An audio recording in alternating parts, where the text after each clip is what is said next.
Hello and welcome to the weekly Kashmir University Video Digest Quest. First, a look at the highlights. 2-week summer school camp of archery commences. 9-day Urdu book exhibition ends. 7-day workshop on MOOCs and e-content development ends. And workshop on girl empowerment gets underway.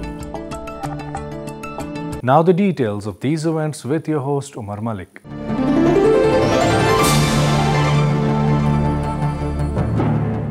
The University of Kashmir, in association with the Ashoka Trust in Ecology and the Environment Bangalore, is organizing a 2-week summer school camp.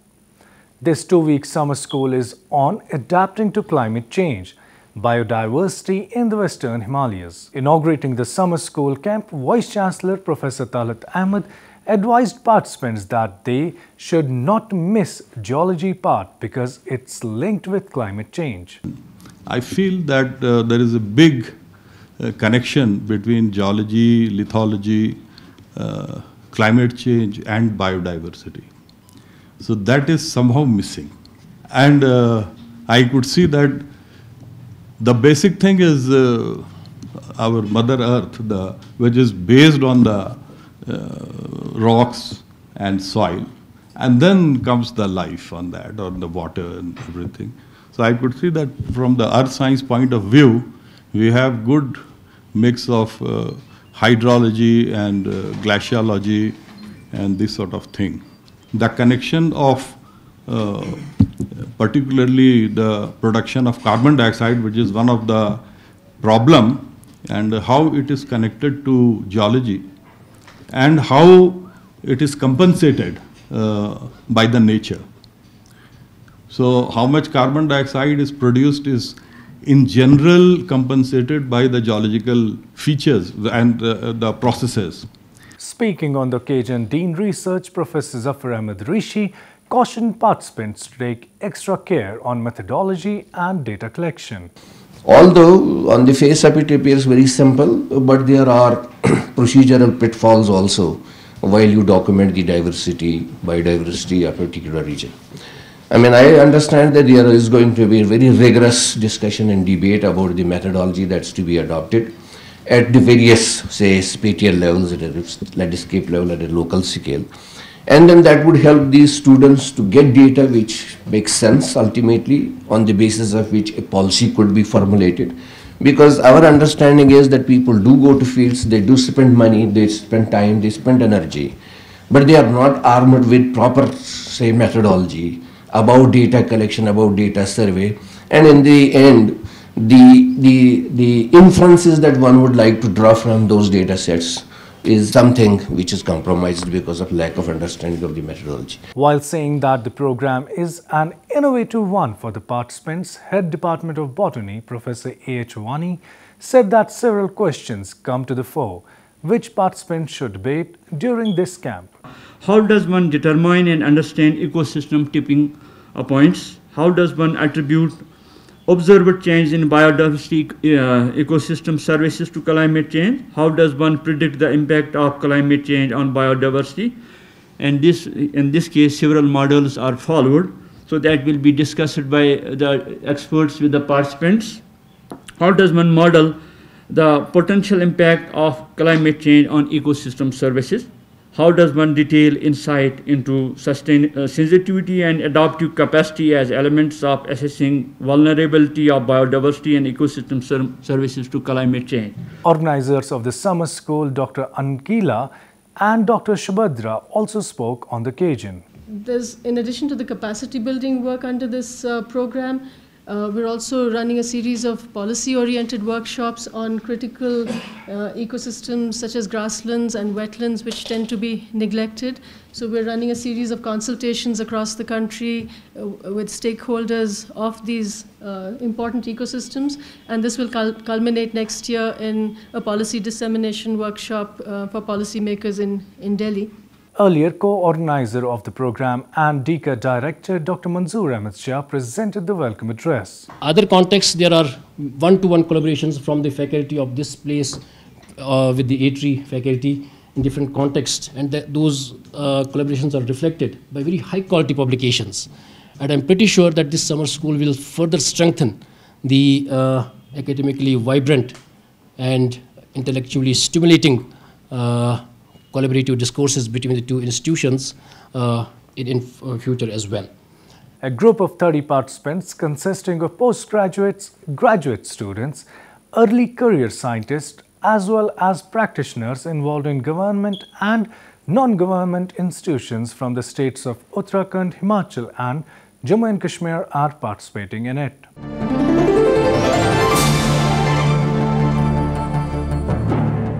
The 9-day Urdu book exhibition concluded at the University of Kashmir.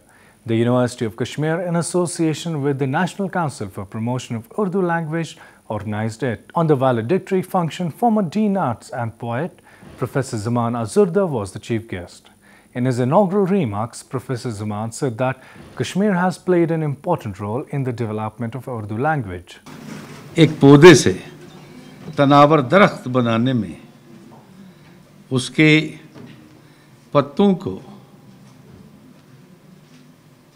हरापन या सब्जी देने में, इसके फल और फूल ज़्यादा मुअत्तर, खुश जायका, लजीज बनाने में कश्मीर का एक न एक सूरत में उसी तरह का हाथ है जिस तरह से ख़ुद उर्दू की आबियारी में कश्मीरियों का हाथ रहा है। आप चाहे फ़िक्शन ले लें, आप तहक़ीक़ ले लें, आप शायरी ले लें, कश्मीरियों का बड़ा कंट्रीब्यूशन उर्दू के परवान चढ़ने में, उर्दू की तरक्की में रहा है। इसके फ़िक्शन में पहला नाम जो हकीकी मानों में आएगा वह रतना दर सरशार का, और आखिरी नाम जिससे फिनिशिंग टच दिए साद तसर मंटू, गुलजार नसीम के मुसन्निफ़ दा शंकर कौल नसीम, जिसका एक मिसरा तो हर एक दोहराता है। हर आदमी कहता है कुफ्र टूटा खुदा खुदा करके, बहुत कम लोगों को मालूम है ये दा शंकर कौल नसीम का मिसरा है। वो शायद इस वजह से भी उसके साथ नहीं जोड़ते, वो गैर मुस्लिम थे। लाए उस बुत को इल्तिजा करके, कुफ्र टूटा खुदा खुदा करके। और इसी तरह से मीरा जी जदीद शायरी में सबसे आगे, और इस तरह से मैं कितना नाम गिनवाऊँ। और अल्लाह का फजल है, जो अमानत कौम ने हमें सौंपी थी वो इस वक्त सही हाथों में है। Registrar University of Kashmir, Dr. Nisar Ahmed Mir, opined that in Kashmir children are encouraged to speak in Urdu language. तो जहाँ तक उर्दू का ताल्लुक़ है तो बाकी वो ज़मान साहब ने कहा है यहाँ, मगर हम अपनी सोसाइटल लेवल पर अगर देखें तो कश्मीर में मुझे लगता है कि जो हमारे घर में है रिवाज है आजकल, तो हम अपने बच्चों को ज़्यादा कश्मीरी हम आजकल बोलते हैं कि हमने अपनी मादरी ज़बान उसको भूल गए हैं और हम उर्दू ज़बान को ज़्यादा पनप रहे हैं। हमारे बच्चों को अगर देखोगे तो उर्दू ही बोलते हैं। अगर NCUPL के डायरेक्टर साहब, वकील साहब इस पर इस बात को ख्याल रखें आगे कि हमारा एक है कि अगर हमारे किताबें या कश्मीरी किताबें या कुछ किताबें उनमें भी यहाँ हमें ख़ासकर लिंग्विस्टिक डिपार्टमेंट को ताउन करें कि हम कुछ बुक्स को ट्रांसलेट उर्दू में करें जो हमारी यहाँ बुक्स हैं, तो वो उनका बड़ा मदद होगा हमारे लिए। तो मैं उम्मीद करता हूँ आगे वो हमारे उस लिहाज पर भी, जैसे आज उन्होंने एग्ज़िबिशन किया या हमारी वो मदद करते हैं जो हमारा पेपर माशी का सेंटर्स चल रहे हैं, तो ट्रांसलेशन में भी अगर NCUPL हमारे लिंग्विस्टिक डिपार्टमेंट या किसी और जहाँ भी ये समझे मुनासिब समझे उसमें हमारा ताउन करे, वो उनकी तरफ से हमारा एक कंट्रीब्यूशन होगा। Thanking the university for its cooperation, National Council for Promotion of Urdu Language Director Dr. Sheikh Aqil said that the book fair exhibition was a resounding success. इस किताब मेले में 86 स्टॉल में 51 पब्लिशर्स ने अपनी किताबें रखी थीं, और हमारे पब्लिशर्स को जितनी उम्मीद थी इस किताब मेले से कहीं ज़्यादा, उनको उम्मीद से ज़्यादा उनकी किताबें बिकीं। कश्मीर जैसी जगह में 50 लाख की किताब बिकना ये मामूली बात नहीं है। मैं यहाँ शुरू में 4 दिनों तक था और आखिर में कल और आज मैं लगातार देख रहा हूँ कि यहाँ पे नाजरीन का हुजूम है। मुख्तलिफ़ यूनिवर्सिटी, मुख्तलिफ़ कॉलेजेस, यहाँ की यूनिवर्सिटी और स्कूल्स, यहाँ के आम कारी लगातार यहाँ आ रहे हैं और उनके हुजूम को देख करके मुझे ऐसा महसूस हो रहा है कि ये सोचना गलत है कि कश्मीर के अंदर उर्दू का फ्यूचर, उर्दू का मुस्तकबिल ताबनाक नहीं है। मेरा ख़्याल ये है कि कश्मीर के अंदर, पूरे जम्मू एंड कश्मीर के अंदर उर्दू का जो मुस्तकबिल है वो बेहद रोशन और ताबनाक है। किताबों की ख़रीदारी इस बात की सबूत है। Saying that the book exhibition is an important step in the development of Urdu language in Kashmir, Vice Chancellor Professor Talat Ahmed urged the NCPUL to organize such fair in other campuses of the university. तो ये एक हम समझते हैं कि बहुत ही important step है कश्मीर में उर्दू ज़बान को फ़रोग़ करने के लिए, आगे बढ़ाने के लिए। और जैसा कि मैंने पहले भी कहा था कि कश्मीर में उर्दू की ख़ास एक पहचान है, बिकॉज़ ये यहाँ की ये ऑफिशियल लैंग्वेज है, लेकिन प्रैक्टिकली जितना होना चाहिए था उतना होता नहीं था। पर मुझे पूरी उम्मीद है कि आइंदा भी इस तरह से NCPUL और कश्मीर यूनिवर्सिटी मिल के इस तरह के प्रोग्राम करते रहेंगे। और मैं अकील साहब को ये भी कहूँगा कि कश्मीर यूनिवर्सिटी के मेन कैंपस के अलावा भी हमारे जो दूसरे कैंपसेस हैं, आप वहाँ भी कर सकते हैं इस तरह के, ताकि दूसरे एरियाज़ के भी लोगों को मौका मिले। और इवन जहाँ पे हमारा अपने कैंपस नहीं है, वहाँ पे कॉलेजेस जो फार फ्लंग एरियाज़ में हैं, वहाँ भी आप छोटे छोटे प्रोग्राम करें, बुक एग्जीबिशन करें, ताकि ये उर्दू के फ़रोग़ में मैं समझता हूँ कि बहुत इम्पॉर्टेंट स्टेप्स होगा। Librarian Allama Iqbal Library Professor G.M. Pirzada thanked everyone for their participation. Apart from the book exhibition, a variety of programs that included conferences, poetry session, seminar on Urdu journalism and music programs were organized on the sidelines of the fair.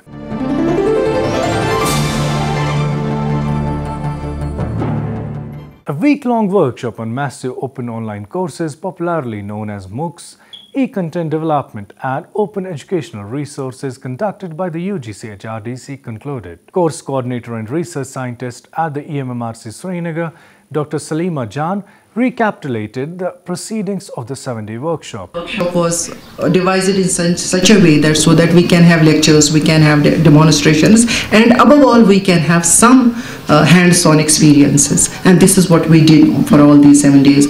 So then later on we took them to EMRC, where actually the MOOCs are being developed, and they worked there, they did with different producers. The production staff was always there for their help, and we just oriented them that one is that working on the proposal and what are the post-production facilities that EMRC and the University of Kashmir can provide them once they are preparing the MOOCs. Chairing the valedictory session of the workshop, Vice Chancellor Professor Talat Ahmed urged participants to actively put up projects before the EMMRC Srinagar so that maximum students get benefited. When I was in Jamia, I was part of the CEC Governing Council, and always there was appreciation of the EMMRC in the CEC that is one of the best center where they could produce lots of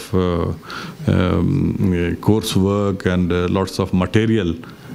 You have done many MOOCs in 2018, and now you're going to do it this year. So this is going to be very important in the sense that through this also the Kashmir University will be known to outside world. And the only thing is, one is that you just produce course and give it to CEC. The other is to run MOOCs. So for running MOOCs, you need time, and you have to be very well prepared for each classes which is to be done, and the schedule will be given. So you have to be prepared, and you have to also prepare the students who are taking this course to come prepared for discussions online. So this sort of activities, I think, is very important. Speaking on the sidelines of the valedictory function, Director UGC HRDC Professor Shabir Butt said that it became imperative to have a MOOC course workshop to address the academic aspirations of the students. Looking at the significance of the program and the way technology and the world is changing, I thought it would be appropriate to launch this program. So we have seen that during the last few years, this powerful technological and pedagogical model has kind of overtaken, and with the help of this model, we are able to address the academic aspirations of the millions of students who have the desire to learn and who want to be a part of the global community, but for one or the other reason, they are not in a position to make it to the classroom. So MOOCs presently is considered to be a panacea of higher education, and it helps us to create and develop models for simultaneously reaching to thousands of students. A total of 43 in-service faculty members belonging to various colleges and universities of the Jammu and Kashmir state attended the workshop.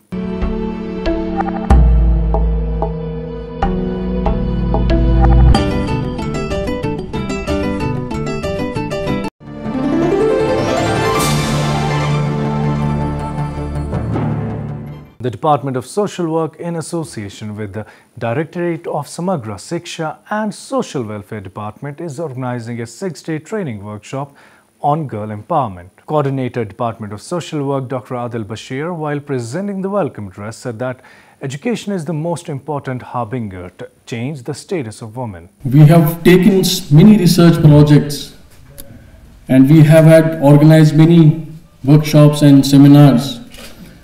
And the outcome of those seminars and conferences have been that we need to impart education. We need to provide education, because education can be a medium of bringing change in the mindset.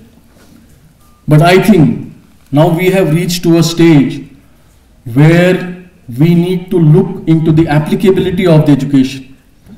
Like we may have more enrollment, more girl-child ratio increasing. The applicability of the education vis-a-vis when you say girl empowerment or women empowerment as a whole, what about the decision makings? Are women able to take decisions on their own? State Project Director Samagra Shiksha, Dr. Arun Manhas, lamented that in the subcontinental society, female victims worry about what would the people say that makes it difficult for them to speak up. Samagra Shiksha is laying focus on such issues which more or less have been taboo in our society, like menstrual hygiene, like drug abuse, like child abuse, like overall adolescent health issues, trauma-related issues, all these kind of things which we not discussed openly in the society. Everyone, I as a parent also restrict myself in exposing my children to such things. Mohalle wala kya kahega, chacha kya kahegi, pufi kya kahegi, masi kya kahegi. That fear of the society. So for that, we need to open up. We need child to open up and share what he feels, what trauma is befalling him or her, so that he or she opens up and confides in the teacher. And that is the reason we selected this Department of Social Work. In Jammu, we did with Jammu University with Department of Home Sciences, and we selected Department of Social Work here so that we keep our teachers abreast with the things happening around, research in all these things, how to go about it, how to engage with the children. Dean Research, University of Kashmir, Professor Zafar Ahmed Rishi, cautioned that economic empowerment without education is not going to work. I believe that education is the vehicle for empowerment of everybody, including the girls. And then I must tell you that there was an emphasis long time back on economic empowerment. And as a father, as a son, as a husband, I at times found that economic empowerment without, say, proper education is going to be something counterproductive. I mean, if a female is tending to overemphasize economic independence, I mean, I don't think that the family is a happy unit. I mean, you are seeking empowerment at one level, but at second level, isn't it, you still want to be that unempowered female, right, who deserves all concessions, isn't it? I mean, she's nazuk, this, that, so on and so forth. So it leads to certain of the issues, right? And issue is this, that we have problems at hand. And I must frankly admit that now you do not require empowerment of girls only, you require empowerment of boys as well.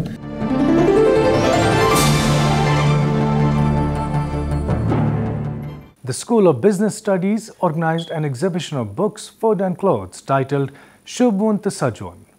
A number of students also put up their stalls in which homemade food, clothes were put up for sale.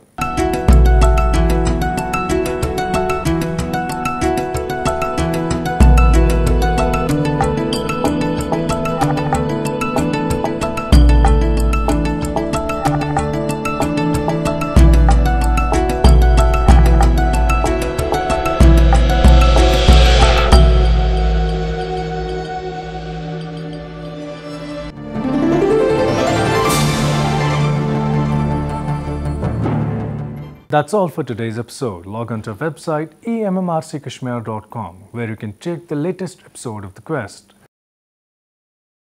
You can also watch it on our YouTube channel, that is KU Television. Do send us your valuable suggestions at our email address, that is quest@emmrckashmir.com.